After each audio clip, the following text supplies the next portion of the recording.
Alléluia. Gloire au Seigneur. Nzambe azalukumu na ntongo na lelo oyo. Apambola na onyoso ye azali kopesa biso ntango kitoko oyo. C'est vrai que moi, quelques minutes ya retard, tikate Nzambe apambola moko na moko ozui esika po tolanda moma na biso ya kilte.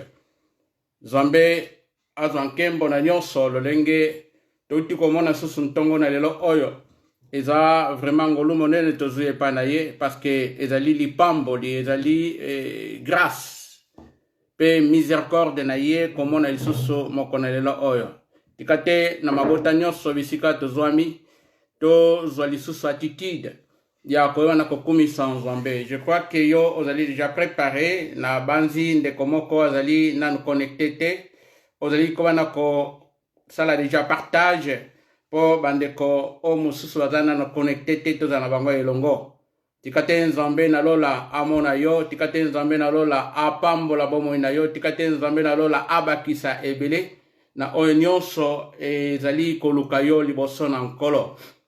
Bien-aimé, lolenge toyebi ete kilte na biso ezali toujours ko continuer tozali toujours en direct na ba réseaux sociaux.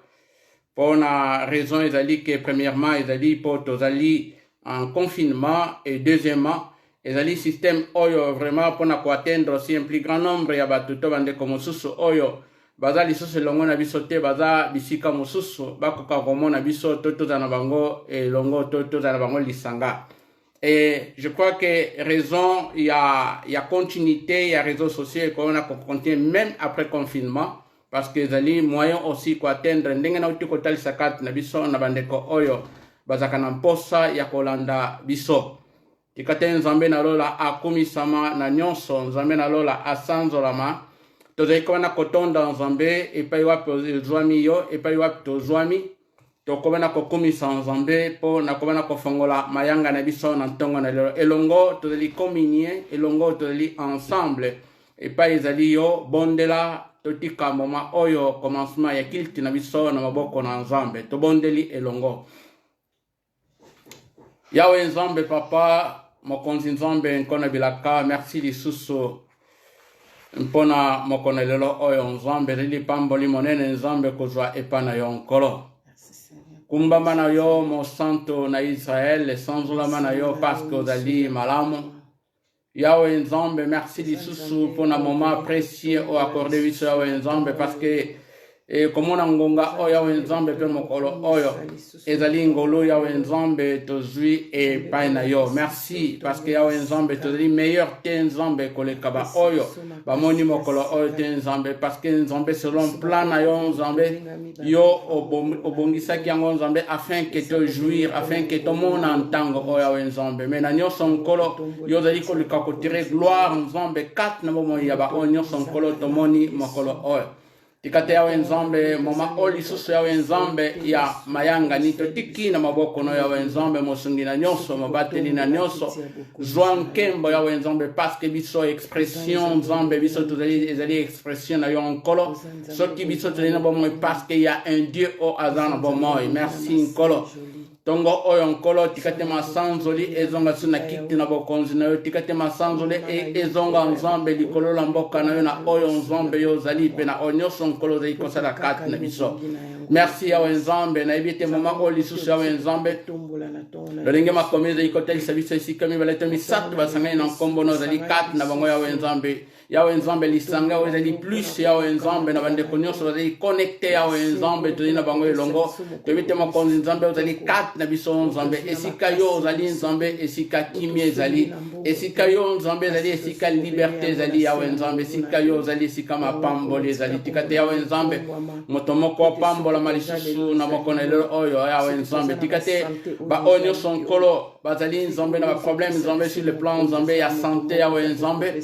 to bazali Nzambe na bande konkolo o bazali kona kobela Nzambe tikate lo sambo ya moko na moko pe lo sambo ya basali na yo Nzambe na ntongo na lelo oyo lobi iko ebana kokota kati na banzoto nyonso iko na kotungisama na nkombo na Yesu Kristo tika te awa nzambe moma oyo ete le Saint-Esprit ebana koconduire biso awa nzambe afin ke nyonso nkolo tokosala kati nesika oyo lokumu nkembo masanzoli ebana kozonga epa na yo zwana nkembo na sena nyonso zwana masanzoli na nkombo na Yesu Kristo ozali nkolo mokonzi pe mobikisi na biso. Amen, amen, amen. Tika te nzambe apambola yo.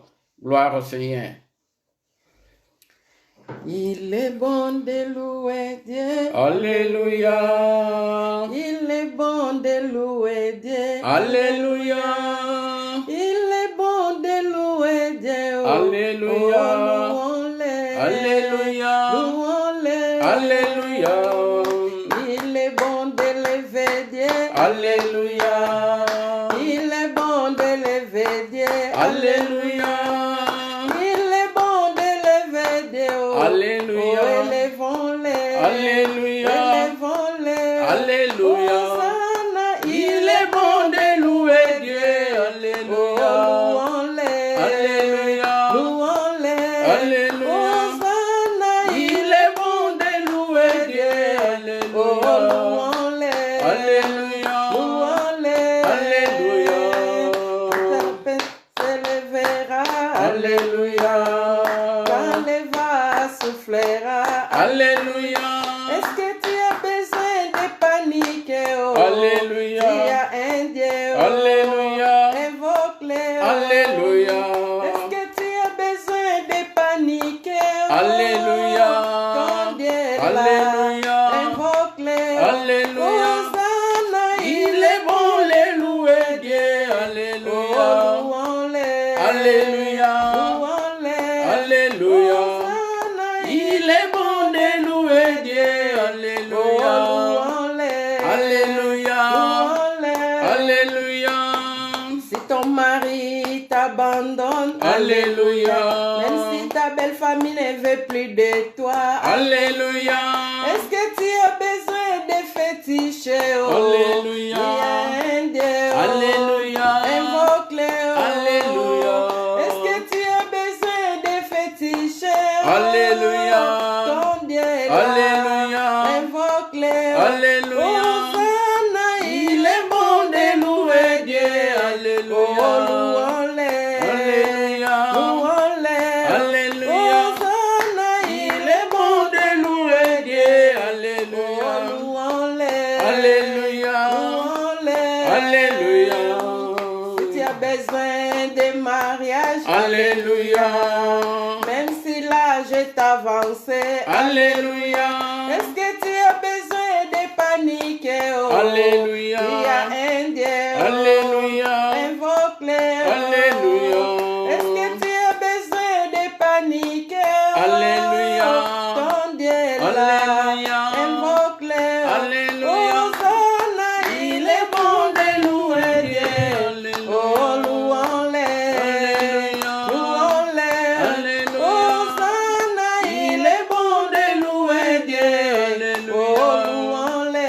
Alléluia. Louons-le. Alléluia. Si tu as besoin des enfants, Alléluia. en 90 ans, Sarah conçu. Alléluia. Est-ce que tu as besoin de t'inquiéter? Oh, Alléluia. il y a un Dieu. Oh, Alléluia. invoque-le. Oh, Alléluia. est-ce que tu as besoin de t'inquiéter? Oh, Alléluia. ton Dieu est doux. Alléluia. Invoque-le. Alléluia. Hosanna, Il est bon de louer Dieu. Alléluia. Oh, louons-le. Alléluia. Louons-le. Alléluia. Hosanna, Il est bon de louer Dieu.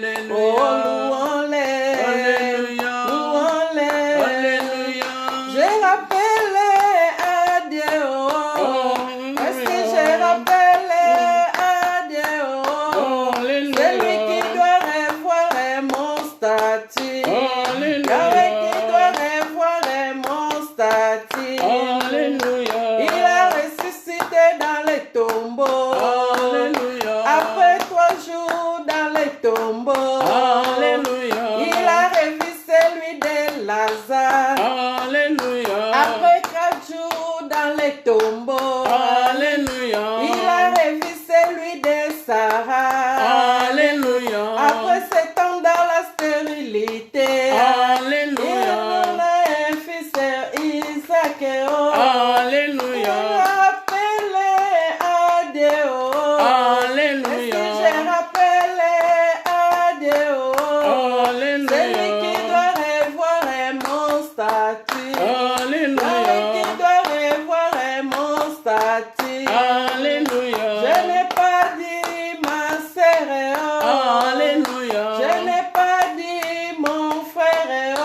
Alléluia. Je n'ai pas dit que ce sont les hommes. Alléluia. Car ils ne peuvent rien changer. Alléluia. J'ai rappelé à Dieu.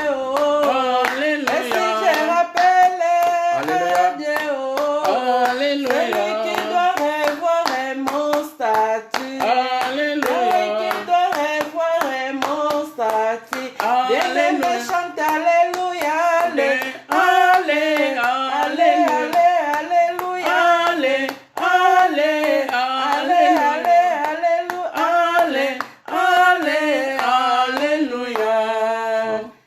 Alléluia. Alléluia. Aux Nzambe, merci pour tango oyo nkolo. Masanzoli nkembo ezonga epana yo yawe Nzambe. Merci. Parce que yawe Nzambe kobenga manzambe mwana na Nzambe kobenga manzambe tuzali bana na yo nkolo ezali yawe Nzambe privilège nkolo oyo nkolo moto te apesi biso yango Nzambe parce que yo Nzambe oyebaki biso nkolo. Merci. Pona kokotisa biso Nzambe na kati na famille na yo nkolo. Maloba oyo nkolo toko partager Nzambe na ntango oyo nkolo ezali maloba nkolo kuuta mboka na Nzambe yango Nzambe osemaki Nzambe kati ngo mona biso yawe Nzambe nangolo na yo Nzambe ezali kwana kobimisa révélation Nzambe oyo ezali Nzambe semé na kati na mona biso yawe Nzambe parce que la parole Seigneur Dieu s'est faite chair et cette parole Nzambe habitaki Nzambe parmi nous et cette parole yawe Nzambe lorsque nous avons reçu le Saint-Esprit nous sommes devenus les temples du Saint-Esprit. Merci yawe Nzambe parce que mokonzi Nzambe Dieu allait refléter yawe Nzambe ya bomo ina biso nkolo zona nkembo yawe Nzambe zona lokumu masanzoli yawe Nzambe nyonso ezonga epana yo parce que ozali Nzambe malamu na nkombo na Yesu Kristo ozali nkolo mokonzi pe mabikisi na biso amen amen amen amen tikate Nzambe na lola azwa siso nkembo parce que ntango nyonso tozozala reconnaissant epana nkolo pona oyo azali kosala katikati na bomoi na biso. Je crois que ozali lipamboli na ntongo na lelo oyo lipamboli monene pona koyeba na koyoka maloba na Nzambe lipamboli monene pona koyeba na kotala oyo nini Nzambe abongisi na ntina na biso parce que ye azali sima ya maloba na ye pona koyeba na kokokisa ngo mposa na yo mposa na ngai ezali nini na ntongo na lelo oyo. C'est vrai que dimanche passé tozaki eloko na motuya oyebaki komema biso pona kotala koma et prière ya pacte ya sika ya nouvelle alliance ndenge pa yo tomonaki ete ezali prière oyo ezali komana komema définition monene katikati na momo ya vie ya croyant parce que ezali kotelisa ete communion otuzali na pa na nkolo quand on est en communion na nkolo ezali komana kotelisa Nzambe azali kosala en faveur na ba oyo nyonso bazali kose communier na ye tikate Nzambe la lola aibana kopambola bomo ina yo bien-aimé ezalaki eloko moko réellement nalingaki na ngolo na Nzambe na ndenge to partageaki yango e kobana kotalisa ya motuya to ya minene oyo Nzambe abeki kotalisa biso na nzela na prière ya nouveau pacte to ya nouvelle alliance parce que ezali prière oyo ndenge to kotalisa ete ezali prière moko oyo tekona kosala kotala exemple kotala modèle ya bapôtre ndenge ni babondelaki parce que tobana kotala même apôtre Paul ete na kati na mabondeli abandai kosala ntina basanto ya baeglise nyonso to na baepitre nyonso ezali koma na apôtre Paul ete nyonso azali koparle bango sur la prière ma prière pour nous libondeli nanga mpona bino tozali koma na kotala yango je crois que tobali konote na Philippiens je crois chapitre 1 verset 3 à 5 et pas wapi apôtre Paul azali koparle sur la prière alléluia libondeli nangai azali kosenga pona Philippe pona église ya Philippe ete ezali nini na 1 Philippiens chapitre 1 verset 3 à 5 na Éphésiens parce que na ba premier épître nyonso pardon na ba livre nyonso apôtre Paul na ba épître nyonso apôtre Paul au mona na chapitre 1 mingi banda ko pesa ozalaki ko tel sato prière na ye abandaki nango abandaki ko sala en faveur ya ba santo na Éphésiens na Philippiens chapitre 1 verset 3 à 5 na Éphésiens chapitre 1 verset 15 à 19 pe na Philippiens lisusu kaka na chapitre 1 na verset 9 à 11 Colossiens chapitre 1 verset 9 à 11 tu dis comment la nyonso c'est ba prière 1 Thessaloniciens chapitre 1 verset 2 à 3 et 2 Thessaloniciens chapitre 1 verset 11 à 12 nazali ko répéter encore rapidement ndeko oyo azali na stylo komena kokoma parce que po obungisa mate ba prière oyo apôtre Paul na épître tango azali kobondela ntina ba église nyonso epai wapi abanda kotinda ba lettre oyo omona azali kobondela ntina ba sainte mais ezali modèle moko efficace ya prière ezali modèle moko oyo yango ezali lisungi mpona moko na biso ete ezalaki prière moko participative c'est-à-dire azali koparticipe to bazali koparticipe na ba problème ezali koleka na ba église mosusu yango na ikwana ko répéter yango oyo ezalaki mabondeli quelques prières oyo toki kotala ya épître Paul abandaki kokoma to kobondela ntina église ba santo na bande lisusu koloba ete Philippiens chapitre 1 verset 3 à 5 na banzi ozana stilo pona kokomango Philippiens chapitre 1 verset 9 à 11 mosusu ezali Éphésiens chapitre 1 verset 15 à 19 Colossiens chapitre 1, verset 9 à 11.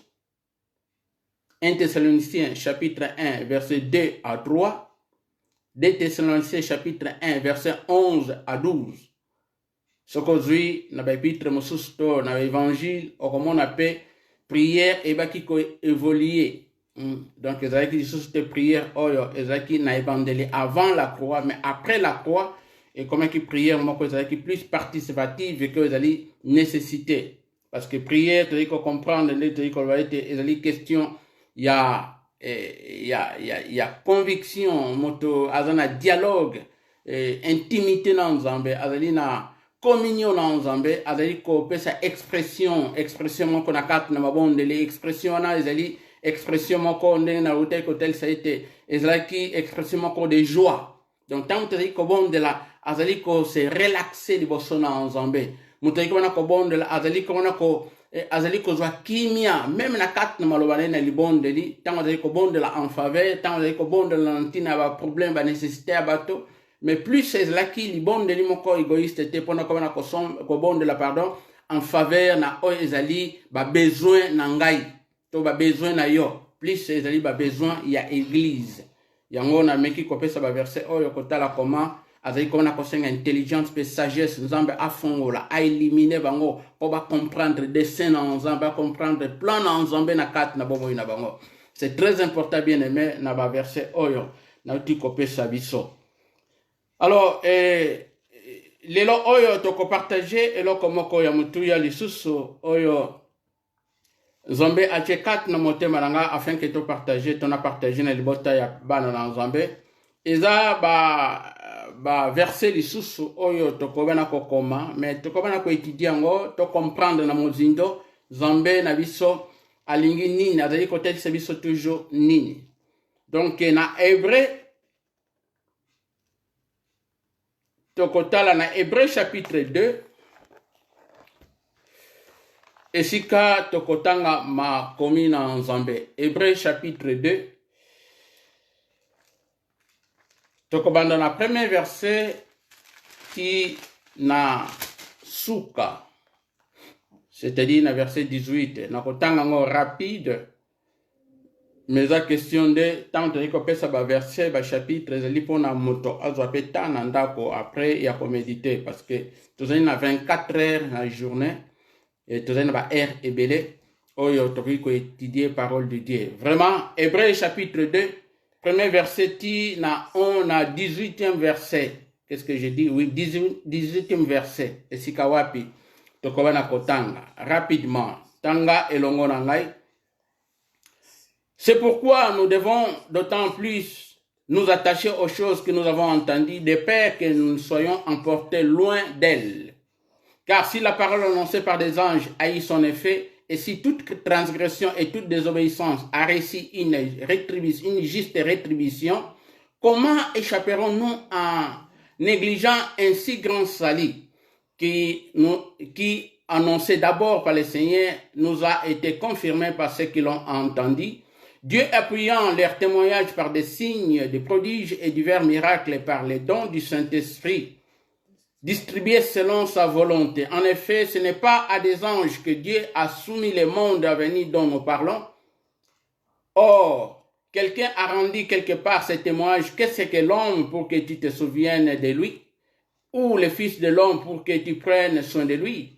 Tu l'as abaissé pour un peu de temps au-dessous des anges. Tu l'as couronné de gloire et d'honneur.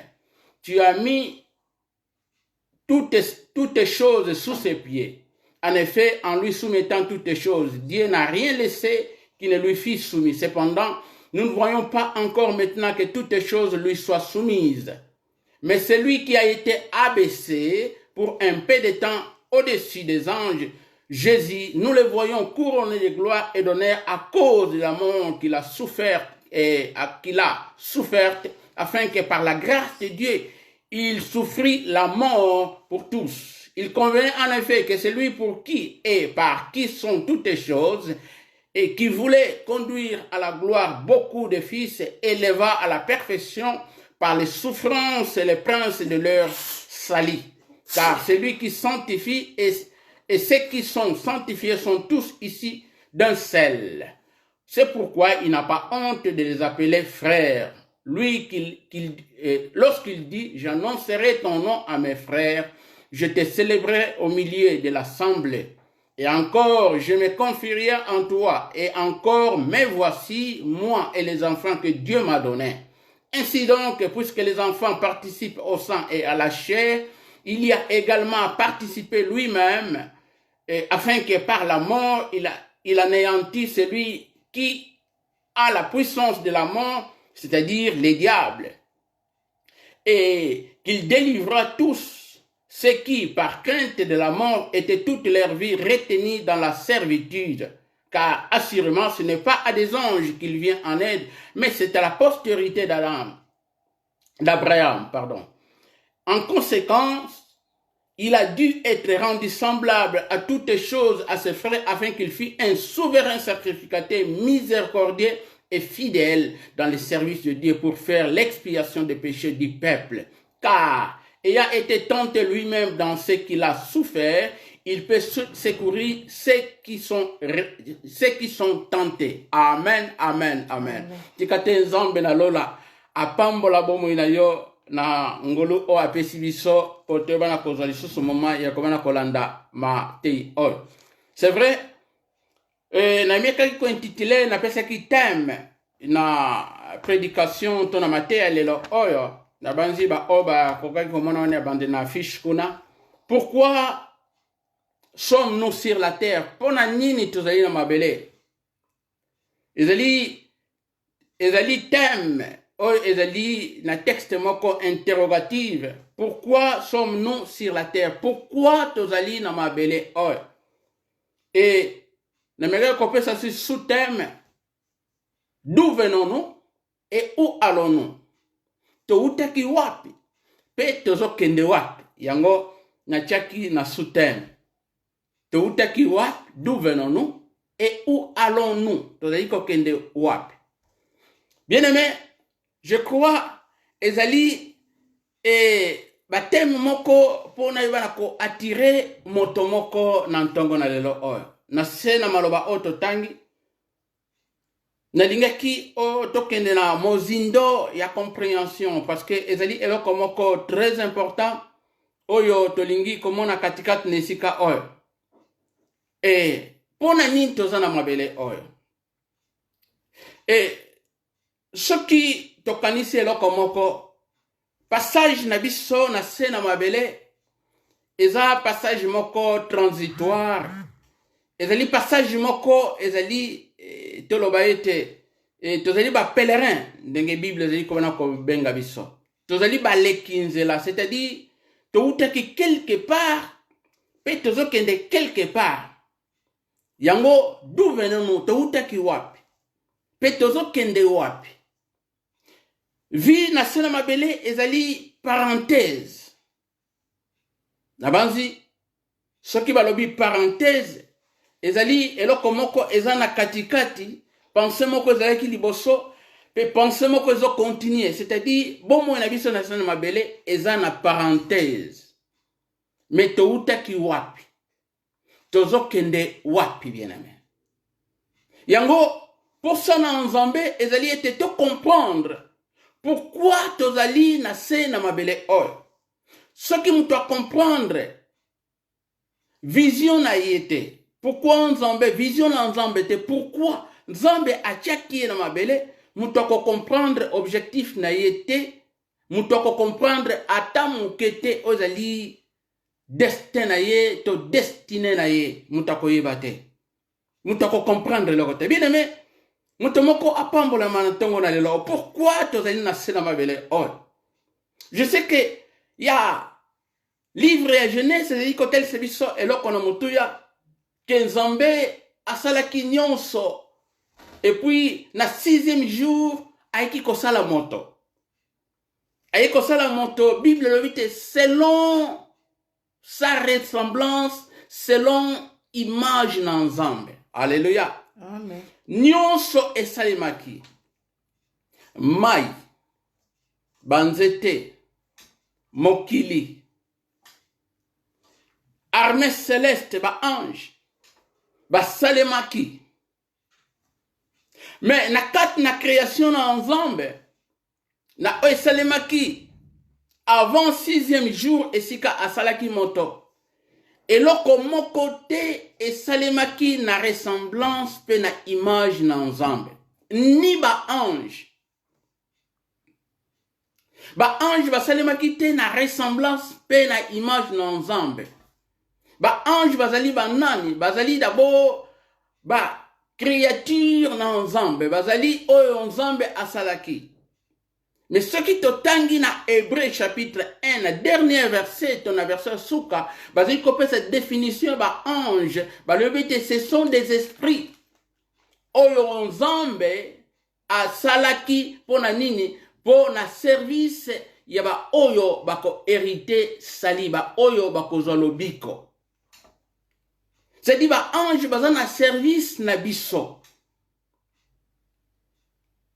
Alors, et loko nalingi na faire comprendre motomoko na ntongo na lelo oyo. Ozali motomoko oyo ozali ya kopambolama parce que et loko moko te tokoya komona ngo plus loin. Donc yango na bandaki na texte oyo to comprendre ete le na Hébreu chapitre 2 sika totangi. Yango na bandaki to nalingi to bandela awa po to kota na mozindo, to kota na profondeur. Pourquoi tozali na mabele oyo? Toutaki wapi, toziko kende wapi. Nzambe atie Adam na mokili oyo. Si makosa la création nyonso alobi na ye, boko asijetize, boko domine biloko oyo nyonso na sali. Apesi bokonzi likolo ya création nyonso oyo ya salaki. Abi moto yoko yeba na koza moko mokonzi likolo na bikela monanga bikolo na création na ngai moto akodomine.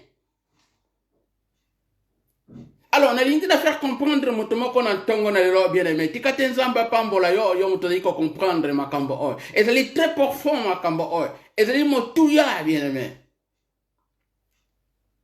Que Nzambe apesi moto bokonzi Adam.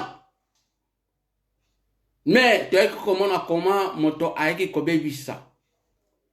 Bokonzi oyo moto bapesaki ye aiki kobebisa. Moto akoti na péché, moto akoti na désobéissance, moto akoti na kotomboka, abuki mobeko na Nzambe. Gloire nyonso ya moto. Et comme qui destitué. Donc gloire nyonso Nzambe atiaki moto. Et comme inase. Parce que l'isumu eye kovanda likolo na moto. L'isumu est dominé moto. L'isumu est bébisi. L'isumu est kotisi moto. Moto akoma. C'est comme sans force.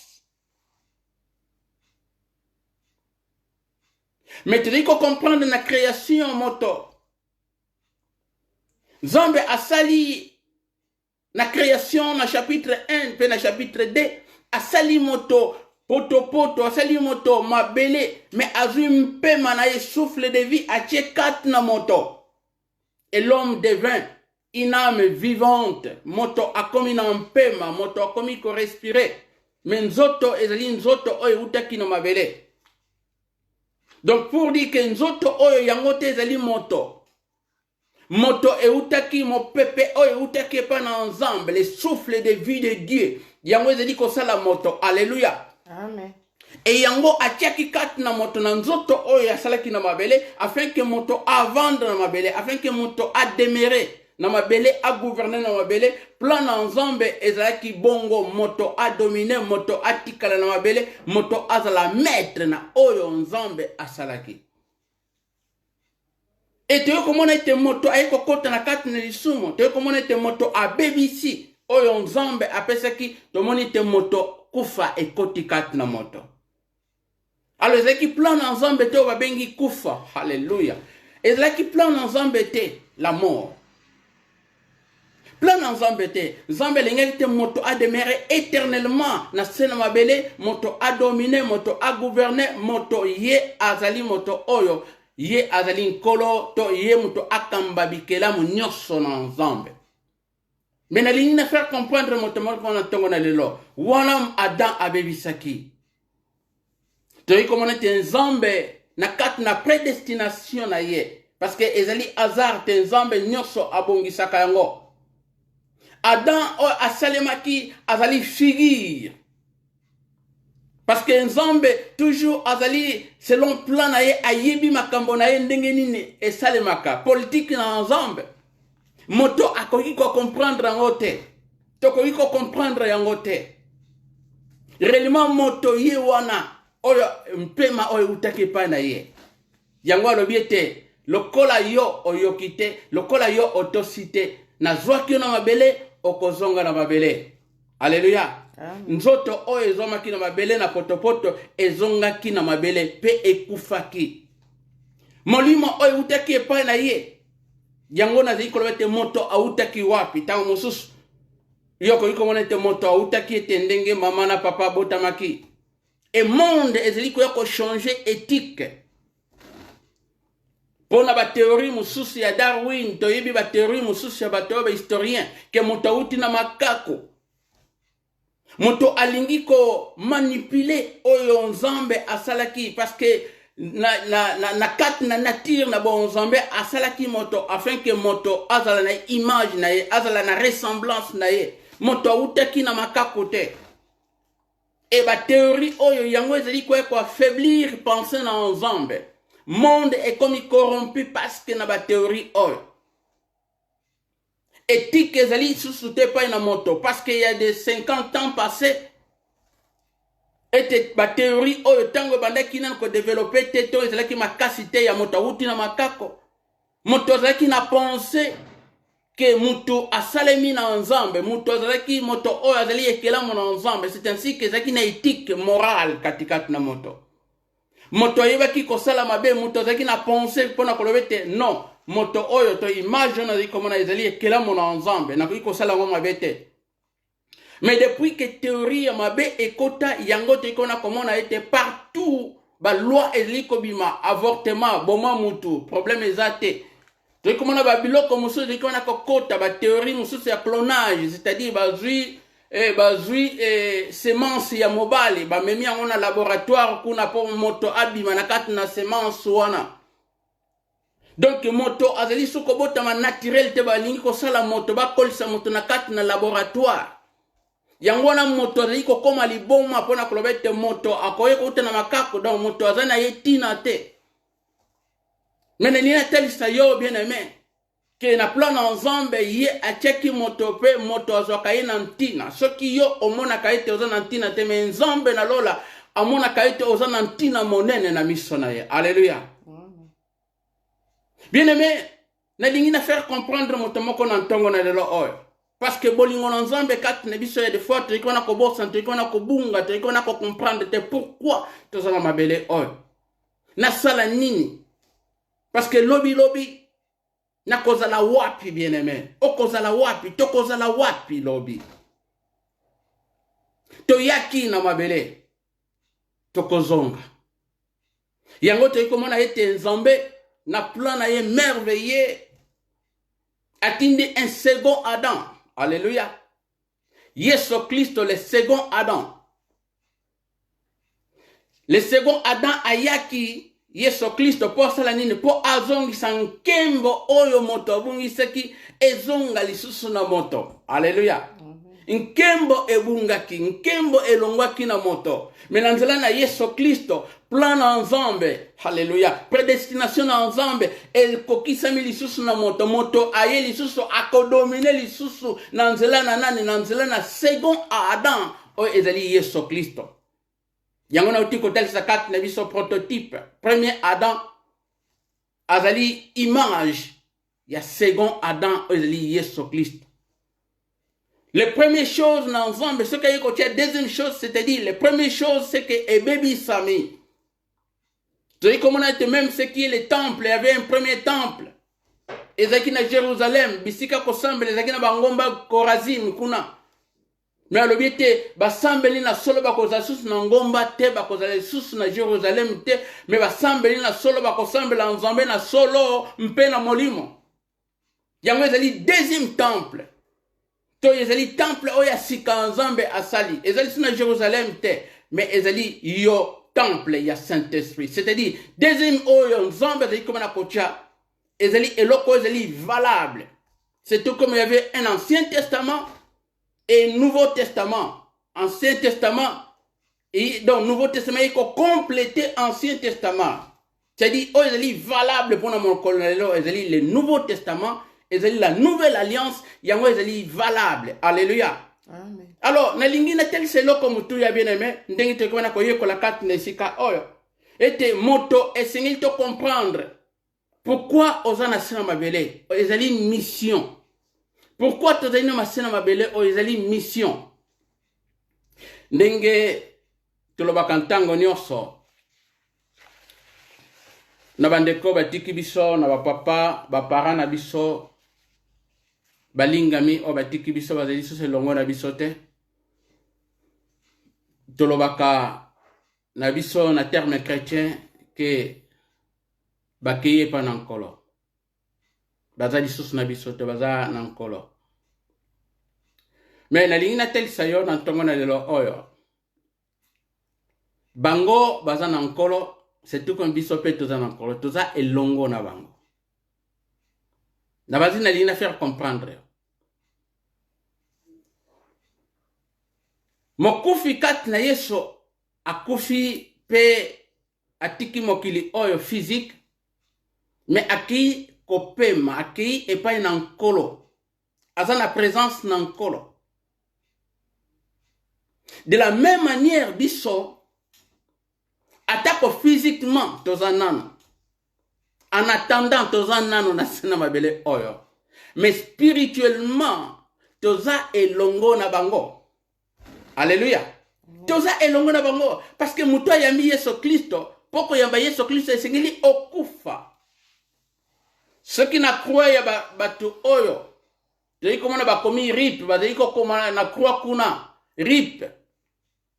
Bisope ba rip ici et salement. Si to kufa. Yango apôtre Paul. Azayi kopé sa secret oyo. Si je vis, ce n'est plus moi qui vis. Paul si a kufa. Azalaki lisusu te, c'est Christ qui vit en lui. Donc yango zeli côté c'était bisope si to kufa na biso. Bisope si to koma toza na présence na nkolo parce que Ephésiens chapitre 2 yango zeli ko confirmer biso. Tant to zeli ressuscité to kufi na Yesu Kristo. To sekouye longo na ye, nous sommes assis dans les lieux célestes en Jésus-Christ. To vandi na bisika bilekili kolo. Alléluia. Yango zali ke lelo oyo physiquement tozali na sena mabele oyo mais spirituellement tozali na présence na nkolo le longe moko bandeko oyo bakufaki kati na Yesu Kristo tozali na bango elongo. Mokolo oyo kokoka ya nzoto na ngai. ya nzoto na yo nzoto yango ekozonga na mabele yango na likoloba ete toutaki wapi pe tozali kokende wapi bien-aimé esika toutaki nzambe azali koreprendre biso tozonga na présence na ye. Et maintenant passage na biso na sina mabele oyo esengi to comprendre pourquoi tozali na sina mabele oyo. Dieu nous a aimés, Dieu nous a choisis avant la fondation du monde. Nzambe aponaki biso ayebaki biso yango nalobaki mokolo mosusu avant yo obotama outaki wapi ozalaki wapi parce que Nzambe ayebaki ozalaki wapi ozalaki na présence na ye. Lolenge Yesu Kristo atikaki nkembo ayeki kolata nzoto lolenge moko biso pe toyaki na nkembo tolongwe na nkembo asali biso poto ayeko kotisa biso haleluya na nzoto oyo babengi Adam nzoto oyo asalaki na mabele akotisaki biso kuna. Tozali awa en attendant ndenge tolobaka na terme courant tozali awa momentané bien-aimé. Tozali a on a vu moko ya parenthèse. Il y avait une vie avant, il y aura aussi une vie après. Alléluia. Si mon abisso na sina mabele o vie na biso ko continuer. Na hébreu tozali komona eloko na mutuya auto hébreu azali ko komela biso. C'est pourquoi d'autant plus nous attachons aux choses que nous avons entendues, de peur que nous soyons emportés loin d'elles. Makambo oyo toyokaki. Tozala attaché nango, tokangama nango, makambo nini toyokaki. Makambo oyo toyokaki, tosani tokangama na makambo oyo. Sinon, ekosani tokozala mosika ya makambo oyo toyokaki. Makambo nini toyokaki. 1 Jean ezali koloba makambo toyokaki. Fongola na Bible na yo. Totanga elongo. Makambo ni toyokaki na 1 Jean chapitre 1 verset 1 à 7 makambo otoyokaki. 1 Jean chapitre 1 verset 1 à 7 elobi na bisoboy tanga elongo na ngai. Ce qui était dès le commencement, ce que nous avons entendu, Otoyokaki, ce que nous avons vu de nos yeux, c'est quoi apôtre de l'Ikokoma, ce que nous avons contemplé et que nos mains ont touché, concernant la parole de vie, Yoka.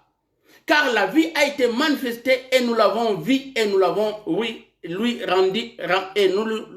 rendons témoignage. La vie, to bon est là qui manifesté et moni samaki, to monaki yango, pe to randaki témoignage nango. Et nous vous annonçons la vie éternelle. Qu'on a annoncé bino, bon moïna seko, alléluia, qui était auprès du Père, bon moïna seko zaleki wapi, et zaleki na pembe na tata, et qui nous ont été manifestés et mimoni samaki katikat nabiso hallelujah bomo inaseko ezaliki auprès du Père pe eye komi moni samakatikat nabiso. Verset 3. Ce que nous avons vu et entendu yoka ezali kozonga toujours ce que nous avons vu et entendu. Nous vous l'annonçons à vous aussi afin que vous aussi vous soyez en communion avec nous. Bino pe ozala nini en communion na biso. Oh, notre communion est avec le Père et avec son Fils Jésus-Christ. Communion na bango ezalaki wapi? Ezalaki na nani? Ezalaki epai na tata epai na mwana na Yesu Kristo. Alléluia. Et nous écrivons ces choses afin que notre joie soit parfaite. Yokana verset 5 ezali kolanda lisusu. La nouvelle que nous avons apprise de lui. C'est sango oto yokaki epai na ye. Et que nous vous annonçons, oto yokana ko annoncer bino. C'est que Dieu est lumière, yoka. C'est que nous avons entendu. C'est que Dieu est lumière, Nzambe azampole.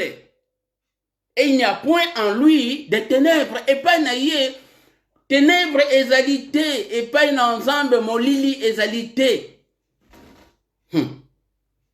Si nous disons, verset 6, que nous sommes en communion avec lui et que nous marchons dans les ténèbres, nous mentons et nous ne pratiquons pas la vérité. Ce qui te le dit, c'est une communion. Alléluia. Na nzambe peut te dire que tambola na ténèbres na molili. Notion ezali profonde. Quand on a communion na nzambe et en même temps que tambola na molili, tout ça va mentir, c'est pas vrai. Nalina tire attention mutomoko. Muto zali na communion na nzambe. Nzambe o abimisi na ténèbres. Amemi na royaume na lumière. Bible dit ce que zali ko marcher na ténèbres. Azali ko pratiquer bo soloté. C'est du mensonge. O bazali ko ya ko tia katikati na bato. Mais si nous marchons dans la lumière comme il est lui-même dans la lumière, nous sommes mutuellement en communion. Na Yesu Christ, na papa. Et le sang de Jésus, son fils, nous purifie de tout péché. Na mekel ko parler le dimanche na kuna. Biso tozali purifier, biso to sokolami to sikolami na masumo nyonso. Et que to salaka lisumu de sumote, to ko isama na lisumu te, si to ko isana lisumu. Mais tozali ba santo. Oyo tokoki ko péché, mais tozali ba pécheur te. Zambeli mbisa biso tozali bato na masumu. Non, tozali ba saint, tozali justifié, tozali sanctifié. Tozali bana ya lumière. Atako toko isami, atako tozali libunga. L'avocat est là auprès du Père. Tomi kitisa, to senga bolimbisi. Bezali nature na biso lisusu te. Ya koloba ete tozali bato na masumu, tozali na nature divine. Bon nzambe ezali katikati na biso. La nouvelle que nous avons apprise. Oyo toyokaki que tozali en communion na nzambe. Tozali en communion na Jésus-Christ. Alléluia. Bien-aimé, nalingi ko continuer ou tozongo na chapitre 2 na Ephésiens pardon na Hébreu. Et si katokona tozali nalingi vraiment motomoko apambola mana na ntongo na lelo oyo. Ezali profond pour te comprendre. Pourquoi vous allez na sina mabele oyo?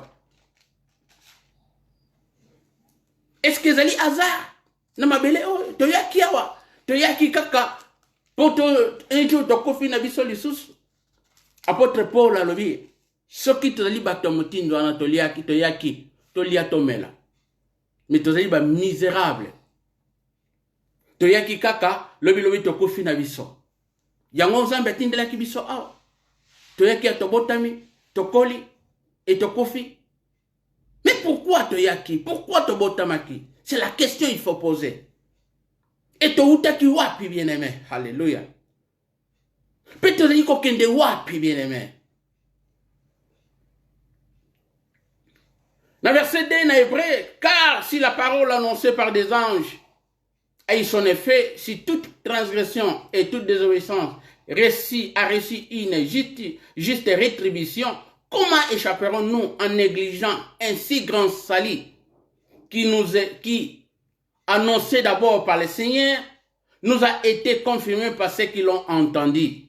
Alléluia. D'abord confirmer le salut, un si grand salut. Le bitko. Et ceux qui te qui n'ont m'appelé awa éternellement. Et pourquoi encore il faut batinda mobiki ici ayalisu kobiki sabiso. Parce que il y a une vie. Aye kobiki sabiso na masumu, non parce que to vivre awa na sena mabele, non. Aye kobiki sabiso na masumu parce que dans la vie éternelle, dans la gloire du Père, et si kande toko rien lisusu, et si kande toko domine lisusu, yango raison ete Yesu Kristo esengeli ala tanzoto, le second Adam esengeli ki ayana mokili oyo pona koya kozwa moto afin que azongi sa moto na dessein na nzambe, na plan éternel na nzambe, na destination na moto, na destin na moto ou destiné na moto. Alléluia. Donc, la carte de Jésus-Christ, comment tu dis qu'on négligeait un si grand salut, bien-aimé? Yango, notion, comme tambola kati na ngai kotungisa ngai. Et la parole, tant on a parlé sur la prière, bapôtre, tel bapôtre, ma bonne delina bango, au comment est là, comment on tue bapôtre, de nos qui était vision bango plus, c'est là qui le royaume de Dieu. Ma kamona bango nyos bandako parler sur la vie future. Donc ba mi pesa ki parce que ba qui était il y a la vie éternelle. Yango ezali message ya lelo oyo bien aimé atako te yiko na kolia to yiko mela to ko somba ba voiture to ko somba bandako to ko sala nyonso metoye bakaete moto oyo azangi Yesu Kristo moto oyo abikisamite il est l'homme le plus malheureux azali moto na mpasi pe moto na mawa ata ozana ba voiture ata ozali na oyo nyonso lukaki. Oh, comme il soit dans l'avion, c'est bien ceux qui ne sont pas pamboli. Parce que tous, on n'a pas ça, les pamboli dans Zambé, dans Sina Mabele. Mais ce qui est important, les pamboli dans Zambé, vous avez tout pleinement en lui. C'est-à-dire, ma pamboli dans Zambé, tu dis que vous avez aussi dans Zambé, dans Yesu Christo, même Oyo Mabele Oyo. Mais tu dis, awa, na phase moko transitoire, bien aimé. Yango, c'est très important que Sali Oyo, tokoki ko négliger un côté. Bomo ya bato mwa mingi ti le oyo nde na ikona kotel sayete bato o bazali na kati na lumière la nouvelle que nous avons entendue. Dieu est lumière, en lui il n'y a point de ténèbres et pas une ensemble ténèbres ezali susute. Ténèbres ezali comme na kati na esclavitude. Ténèbres ezali comme mutu azana na sena ba malédiction. Ténèbres ezali comme mutu azana na sena domination na nguya ya lisumu. Bien aimé, essayez de comprendre eloko ol. Na ute kotel c'est eloko moko très important du sous. Il y a on a ikona ko répéter. Aucun apôtre, aucun prophète, Luka na Bible, Luka na Nouveau Testament, surtout na Nouveau Testament, okoya comme na jamais. Ba apôtre bazali ko chasser ba démon. Ya banane, ya bato bazali né de nouveau. Ya bato bazali en Christ. Tanga yango, Luka yango. Okomona yango te esika muto azali converti né de nouveau nouvelle créature ba chasser ba démon na kat na bomo na ye parce que azali sur la kat na ténèbres te les démons ezali obscurité les démons ezali ténèbres monde de ténèbres jamais ndenge Christ lobaki te les portes de séjour de mort bikuki na kufa ekoki kolonga jamais église na ngai alléluia. Église est corps ya Christ, église est Yesu Christ zali moto biso zali ba branche otali connecté katikati na Yesu Christ yango lobete bikuke na kufa, c'est-à-dire les portes de séjour de mort, les ténèbres et koki jamais kolonga lingomba. Alléluia. Yango bazali kotel sabiso et moto oyo azui le grand sali lobi kokat na Yesu Kristo. Alléluia. Ezali eloko moko ya moto ya na comme na kolendi sa moto moko, il faut comprendre identité na yo. Il faut comprendre position na yo. Position na biso pe identité na biso yango ezali ko sala ete to tambola en communion na Yesu Kristo. Yango ezali ko sala ete libondeli na ngai ezali libondeli moko ezali délice na miso na nzambe ezali na commission ngo eloko moko ekopesa esengo kat na ngatanga kama na kobondela ete Yesu lobaki ete naibi papa tango nyonso na bondelaka naibi ete yo oyokaka ngai parce que abana kobondela selon la volonté du Père. Alléluia. Et tant que côté na kat na destin ensemble tant que les six grands salis toko kote lissu na kati na destin ensemble na plan ensemble éternel o atrasaki na ntina na biso parce que tozongi na image na ensemble na nzela na Yesu Kristo. Yesu Kristo tokobana komona kati na isika oyo les frères aînés na biso yazali yaya na biso toko échapper ndenge nini parce que yazali message yazali confirmé par le Seigneur d'abord lui-même et puis na ba oyo nyonso ba yokaki, c'est-à-dire les apôtres. Dieu appuyait leur témoin par des signes, des prodiges, des divers miracles et les dons du Saint-Esprit distribués selon sa volonté. En effet, verset 5, ce n'est pas à des anges que Dieu a soumis le monde à venir dont nous parlons. monde ezali koya ezali ba ange te ezali epesemeli na ba ange te po bango ba dondwa likolo na monde ezali ko na koya epesemeli ba ange te mais yoka. Or quelqu'un a rendu quelque part ce témoignage, Psaume chapitre 8. Quelqu'un a rendu ce témoignage, Psaume on a témoignage dans les Akuna.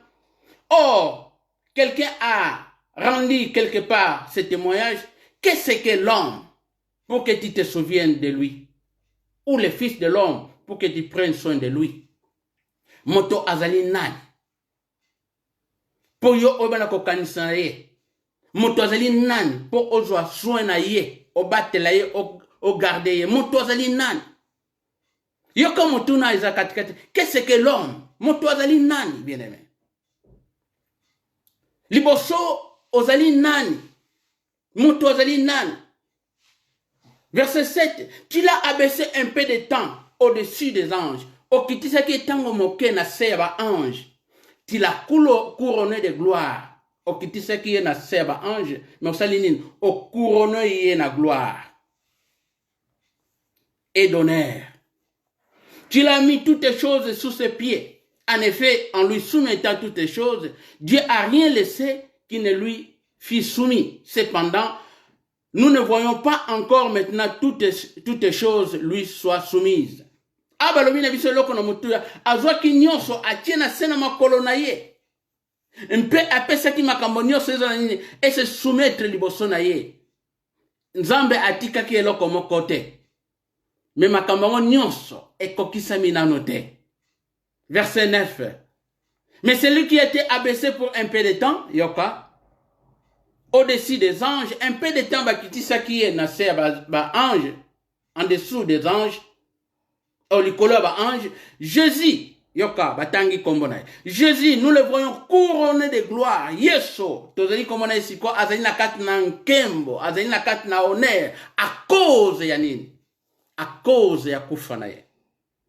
Il a à souffrir, afin que par la grâce de Dieu, il souffrit la mort pour tous. Pona mawa na nzambe, pona ngolu na nzambe, a souffrir kufa o pona nani, pona batu nyonso. Alléluia, alléluia, alléluia, alléluia. Il convenait dans verset 10, en effet que c'est lui qui, par qui sont toutes les choses, qui voulait conduire à la gloire beaucoup de fils, éleva à la participation par les souffrances les princes de leur salut, car 11, c'est lui qui sanctifie, et ceux qui sont sanctifiés sont tous unis ici d'un seul. C'est pourquoi il n'a pas honte de les appeler frères. Oyo azali komana ko bulisa. Naba oba bulisami, bazali ici, bazali ko kangana na eloko moko.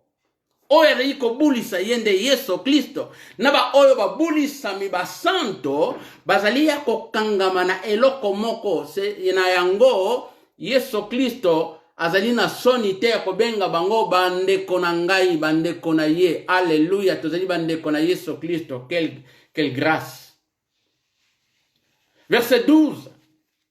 Yoka, lorsqu'il dit, j'annoncerai ton nom à mes frères, je te célébrerai au milieu de l'assemblée. Nakotato lankombo na ngai katikat na bandeko na ngai, pe nakokumisa yo na katikat na lingomba ya basanto. Et encore, verset 13, je me confie en toi, et encore, me voici, moi et les enfants que Dieu m'a donnés. Ainsi donc, verset 14, puisque les enfants participent au sang et à la chair, il y a également participé lui-même, afin que par la mort, il en ait été celui qui a la puissance de la mort, c'est-à-dire le diable. Yoka, a participé à kina makila, c'est-à-dire a bota makina nzoto. Mpe ayeti na kufa na ikulusu Yesu Kristo. Aye asuki kaka ona kufa ona te, balobite anéantir nguya ya kufa. Abuki nguya ya kufa. C'est-à-dire Satana. Est-ce que tu as comprendre le corps? Yesu Kristo aye kolonga kufa. Yesu Kristo abuki nguya na kufa. C'est-à-dire olingi kolaksaite abuki nguya na Satana. Verset 15. Et qu'il délivra tous ceux qui, par crainte de la mort, akangola ki ba onyos bazaki na kobanga na kufa, étaient toute leur vie retenus dans la service. Bon, moi, bango nyonso zali na servitude ezalaki na boumbu. Aye ko kangola bango nyonso. Alléluia. Na éviter soki na Bible no ezali makambo oyo.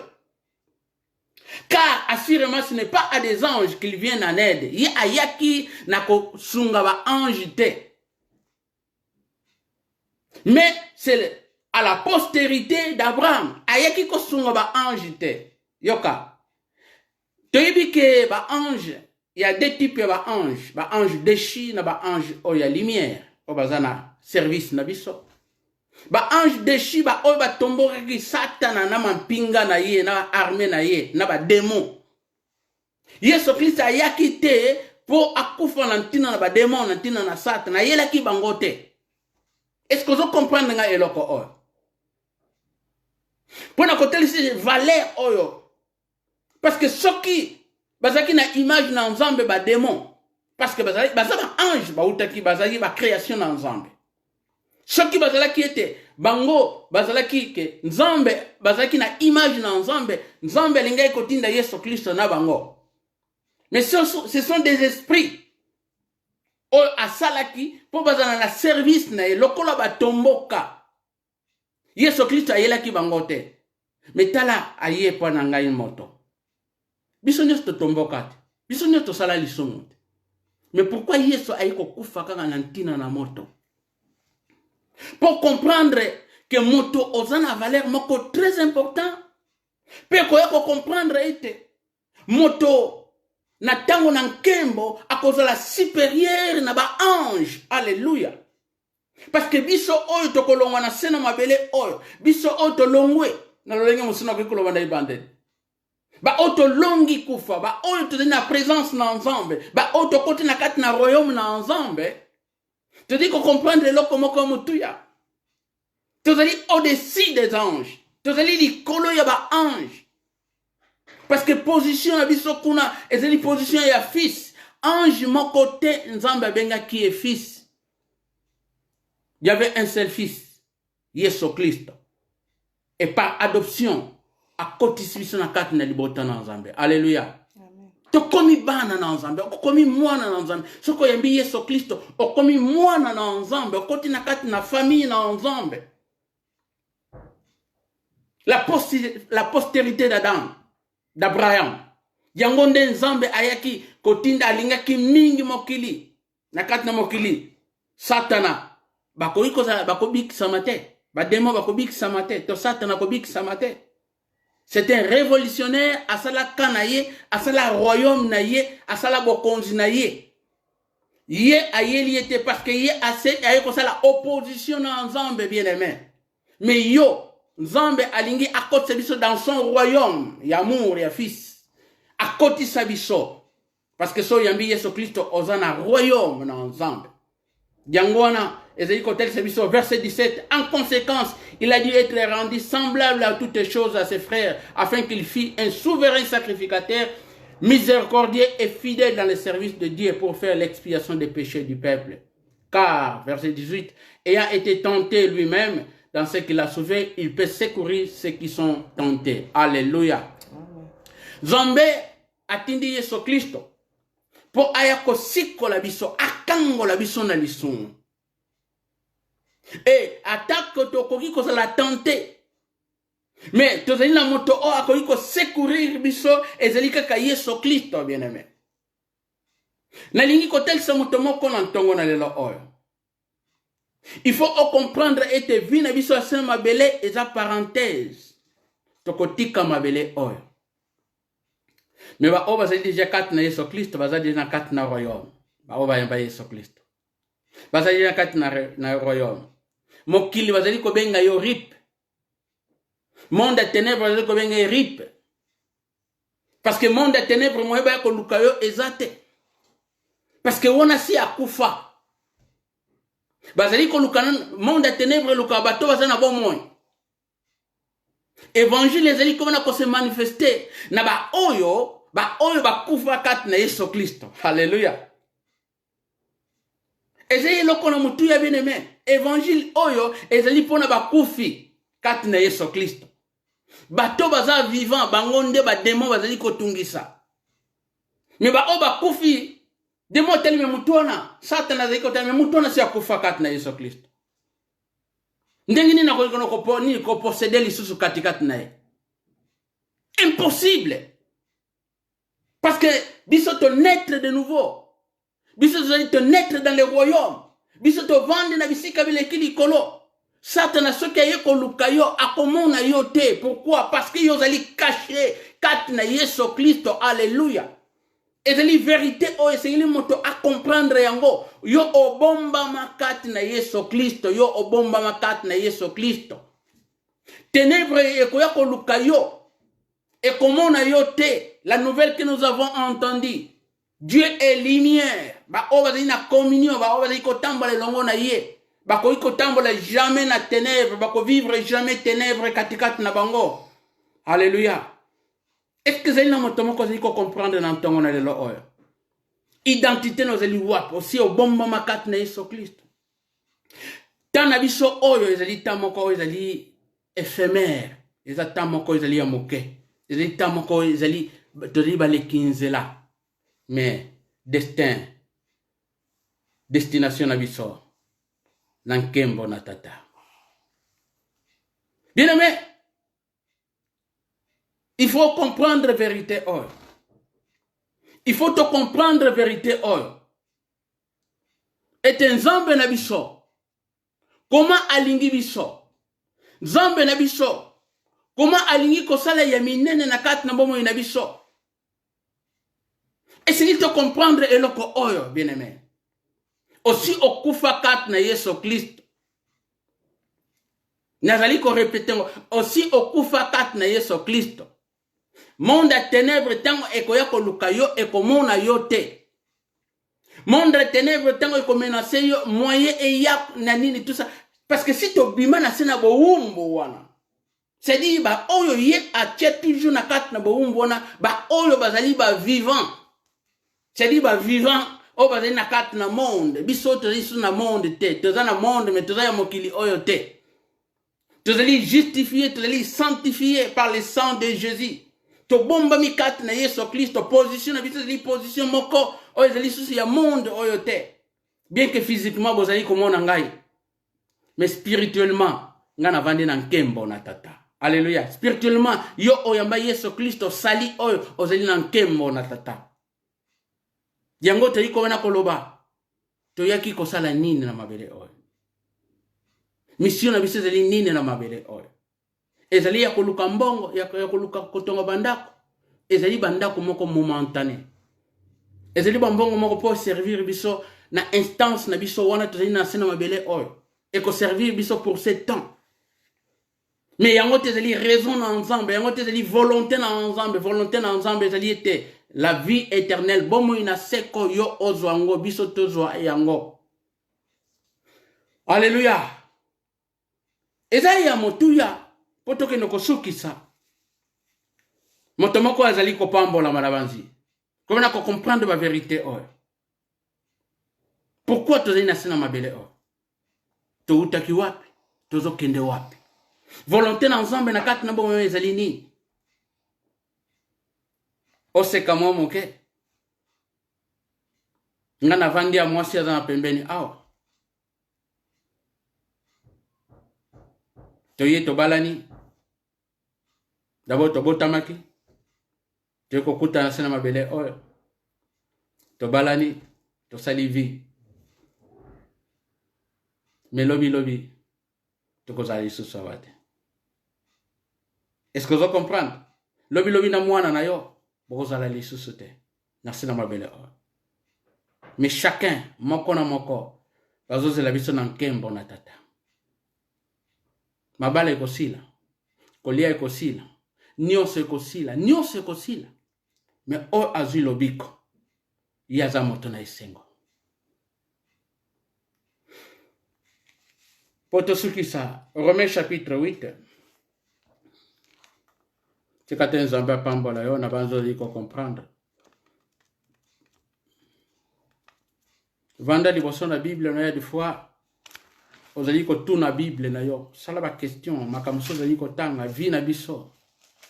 To se poser ba question. tant que se poser la question, tu dois comprendre valeur na biso liboso na nzambe. Donc on a éthique mosusu liboso na nzambe. Donc valeur, donc le lenge na biso conduite na biso ko za le lenge mosusu na ba o ba ibi nzambe te. Hébreux chapitre 8.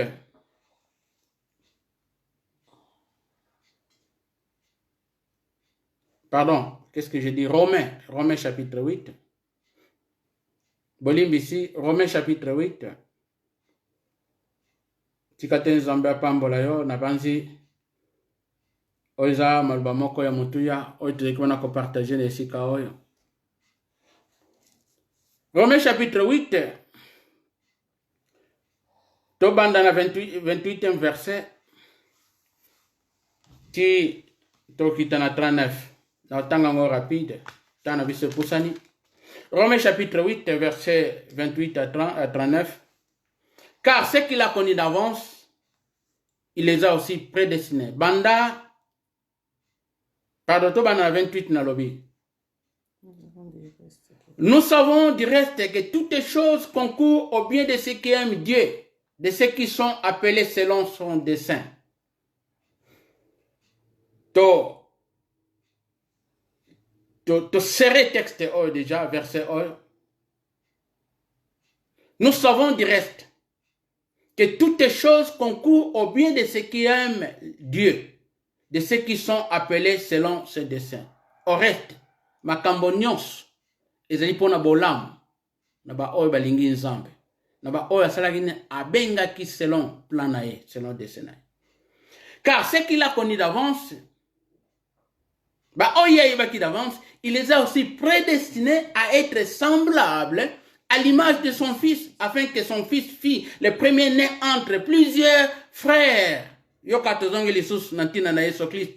Ce qu'il a connu d'avance, déjà, avant que bango ba botama, avant que bango ba yana mokili oyo, a prédestiné ki bango te abongisa ki bango. Po bazala semblable, po ba kokana na image ya Yesu Kristo ya mwana na ye, afin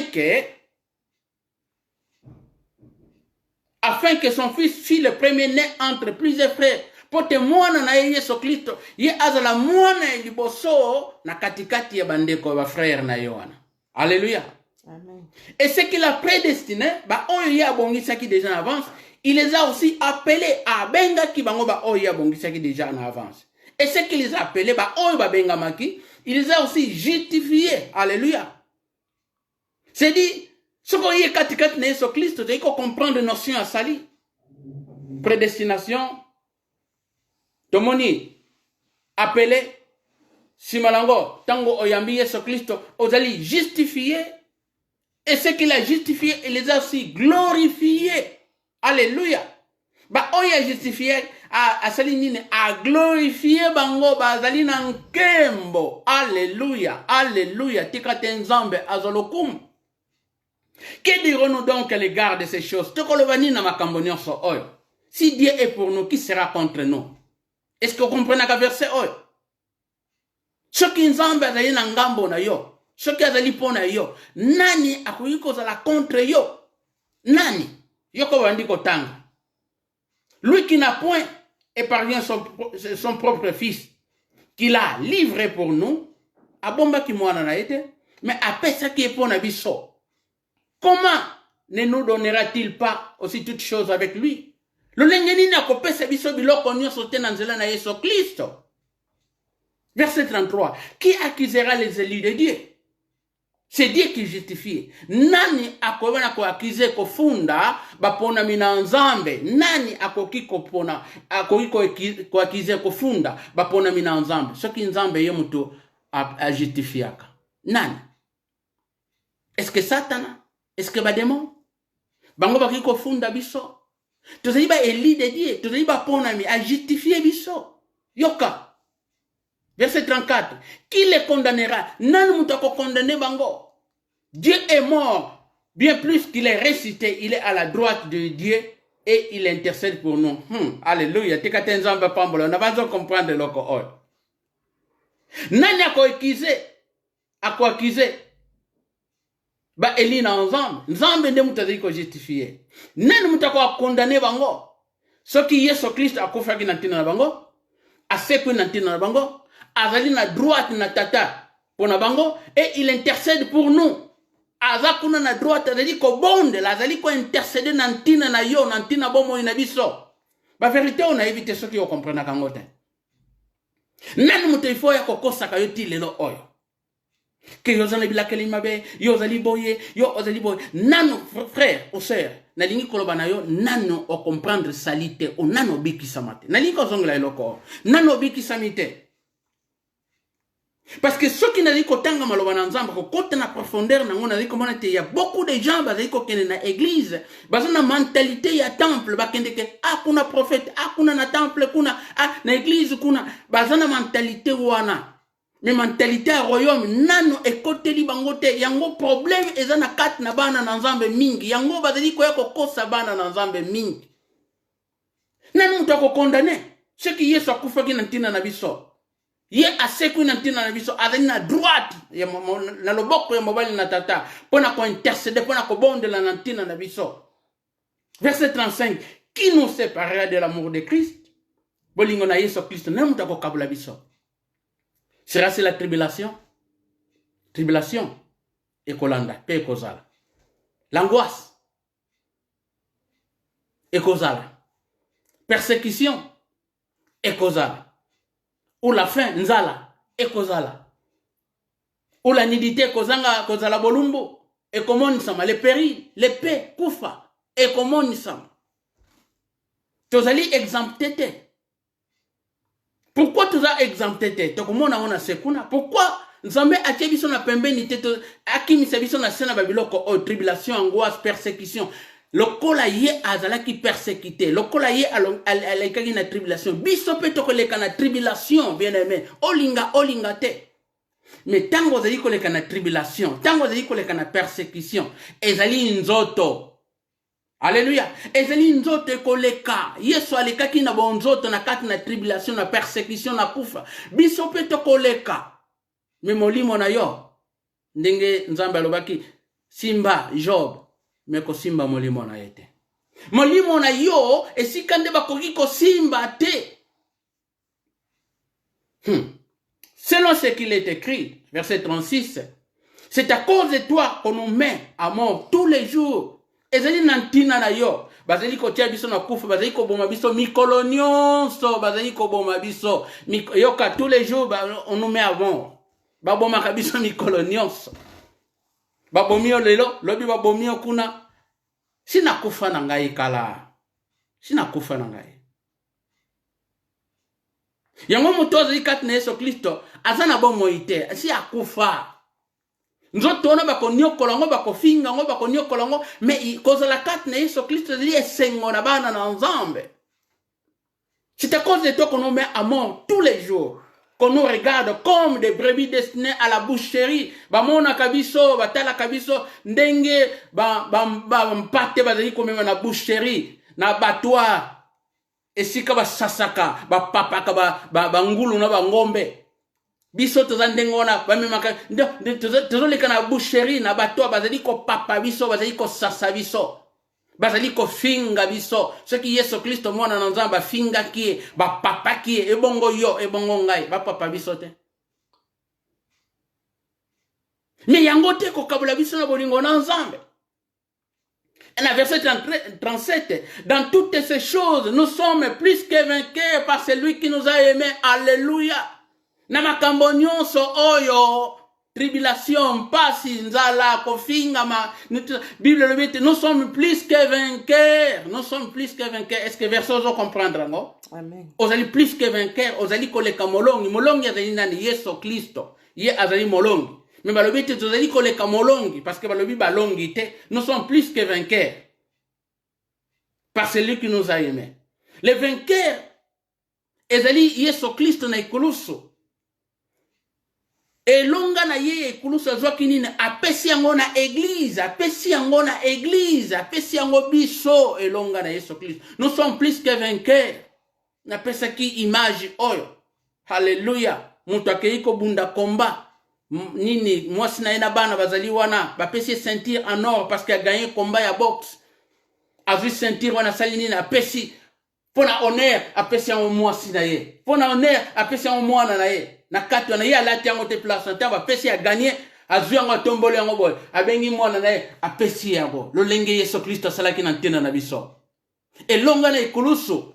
Yazwi elonga wana couronne wana ceinture wana apesi yo apesi église tolata yango. Alléluia. Tikate nzambe azwa lokumu na nyonso. Verset 38, car j'ai l'assurance, ni la mort, yoka, n'azan assurance, n'azan la confiance, ni kufa, ni la vie, ni les anges, ni les dominations, ni les choses présentes, ni les choses à venir, ni les puissances, ni les auteurs, ni la profondeur, ni aucune autre créature ne pourra nous séparer de l'amour de Dieu manifesté en Jésus-Christ. Alléluia. Amen. Amen. Tu que comprendre loko oyo ezali abi azana assurance et te kufate vite ba ange te ba domination te. Domination qui dit le monde des ténèbres, Satan na ba démon les dominations nyoswana.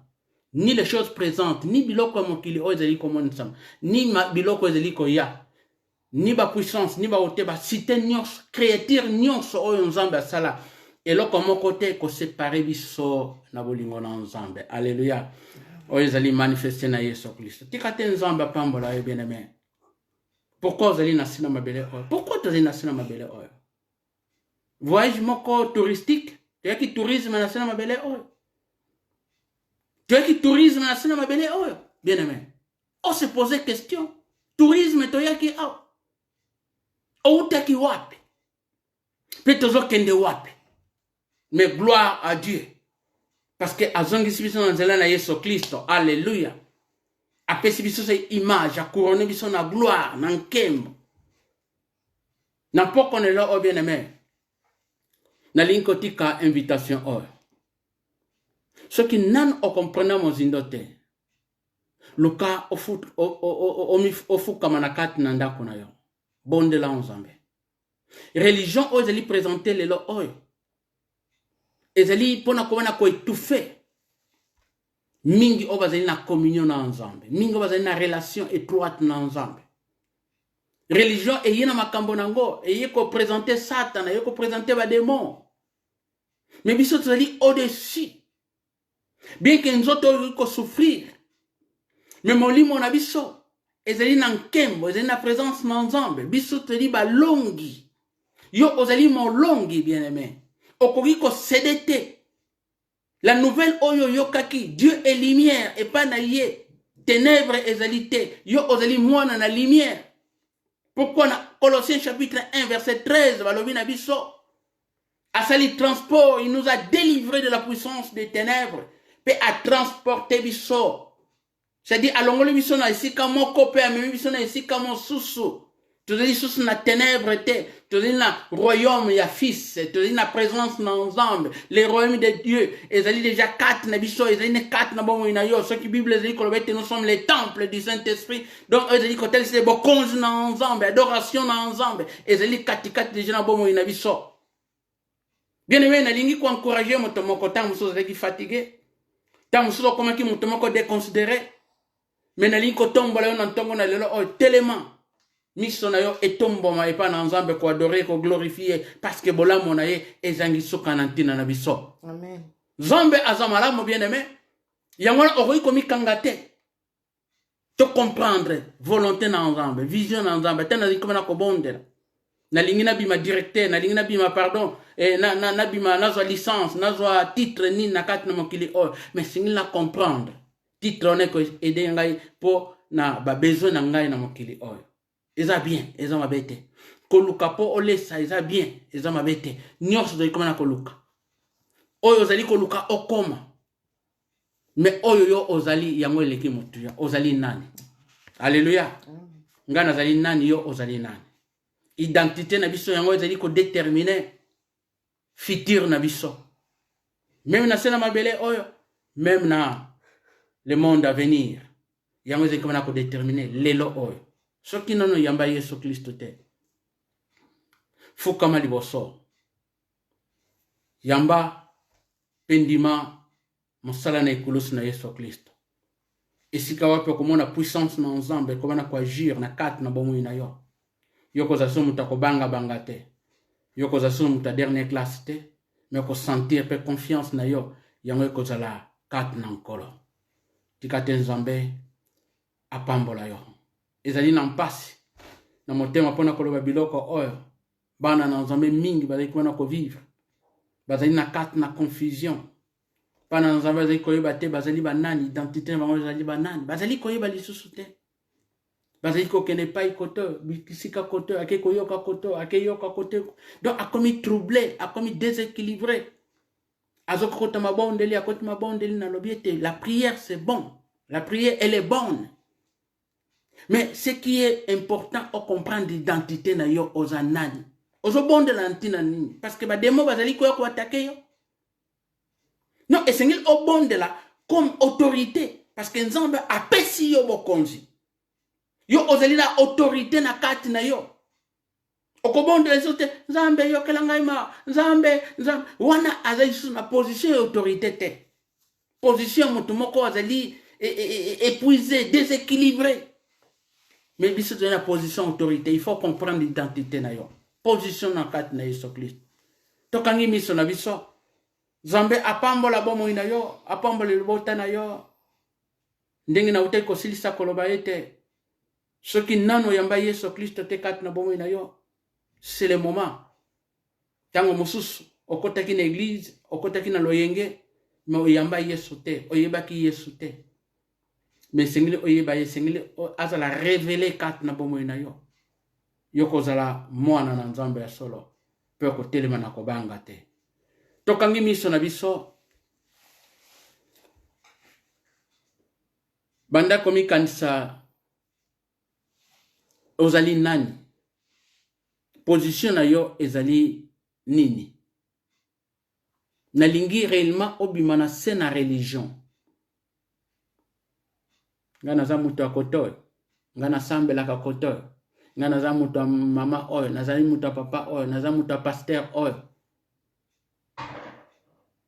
Esengi ozala o osomba mara makila na Yesu Kristo.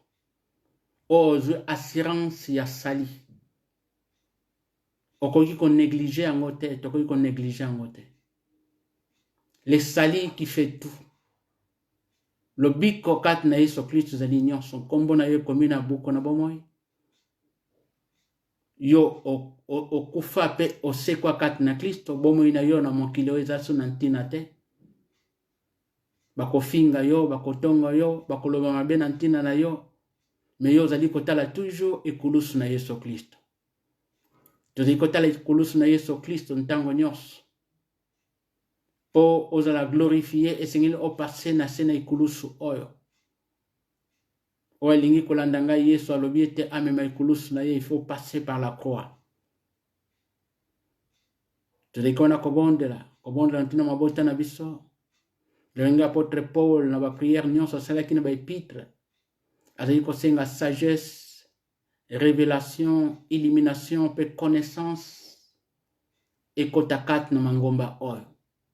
Yango na kati na libondeli tokomana kosenga illumination, révélation, sagesse, pe connaissance ya Yesu Kristo. Yesu Kristo azala révélé na kati na bomoi na yo. Yesu Kristo azala révélé na kati na bomoi ya lingomba. Pour te comprendre identité na biso. Bondela bien-aimé. Bondela na nkombo na Yesu Kristo. Bondela pona matei oyo yoki. Bondela afin que matei oyo ezwa isika. Botala te lolenge moto na s'exprimer parce que expression na ngai ezali mabe tango mosusu. Makambo na nga mosusu nazali kobena kote nazali kokoka kobimisa ba parole yango te. Mais je sais que le Saint-Esprit ozali kosunga yo. Ye amemi yo na dimension ko comprendre. Oyo nini yo ozali, oyo nani yo ozali, pe oyo nini ye alingi kati na bomoi na yo. Apesa connaissance oyo révélation exacte na kati na bomoi na yo. Tobondeli. Seigneur Dieu, Père de gloire, merci pour un moment oya wenzambe. Kozali bosso ya basanto na yo nkolo. Je sais qu'il y a un exemple important aux alliés ya koedifie peuple oyo ntango nyonso. Nga nazali nani yawe nzambe, nazali seulement porte-parole yawe nzambe. Pona kobana ko annoncer ba verti na yo nkolo. Mokonzi yonde oyebi le cœur de l'homme. Papa nalola merci parce que le lenge oyebi motema na moto yawe nzambe. Ozali kobana ko interpeller moko na moko yawe nzambe. To pusana na bosolo nzambe na présence na yo. Mokonzi merci parce que privilège oyo yo salaki ete tobotama nzambe pe tozala toya na kati na mokili oyo yawe nzambe na ngai. C'est la question yawe nzambe oyo etungisaki bomoi na ngai nzambe ya koyeba ete pourquoi tozali na mokili oyo yawe nzambe. Yango ezali kotungisa bomoi na ngai nzambe komituna yawe nzambe toutaki wapi pe tozali kokende wapi yawe nzambe. Mais nangolu na yo nzambe ozali kotelisa biso nzambe le plan merveilleux nkolo oyo salaki na ntina na biso. Plan na yo nkolo ezali yawe nzambe ya kosala rachat yawe nzambe ya moto.